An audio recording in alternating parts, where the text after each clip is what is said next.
அஸ்ஸலாமு அலைக்கும் வரஹ்மத்துல்லாஹி வபரகாத்துஹு. உங்கள் அனைவரின் மீதும் ஏக இறைவனின் சாந்தியும் சமாதானமும் உண்டாகட்டுமாக. சிந்தனைக்கு சில மடித்துளிகள். படித்ததில் பிடித்தது. நாம் பகிரக்கூடிய எல்லா வார்த்தைகளும் நெஞ்சிலே தைக்கக்கூடிய வார்த்தைகள். ஒரு தாய் தன் மகனுக்கு அழுகையோடு வாழ்க்கையில் நொந்து போய் ஒரு கடிதம் எழுதுகிறாள். அன்று நீ இருக்க கருவறை இருந்தது என் வயிற்றில்.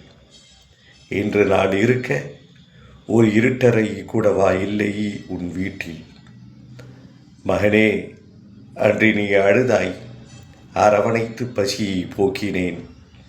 இன்றைக்கு யாரும் இல்லாமல், அரவணைப்பதற்கு ஆள் இல்லாமல் நான் அழுகிறேன் முதியோர் இல்லத்தில். கொஞ்சம் மனதை தைக்கக்கூடிய வார்த்தை, மனிதாபிமானம் இருந்தால் தொடர்ந்து பயணிப்போம், பேசுவோம் இன்ஷா அல்லாஹ்.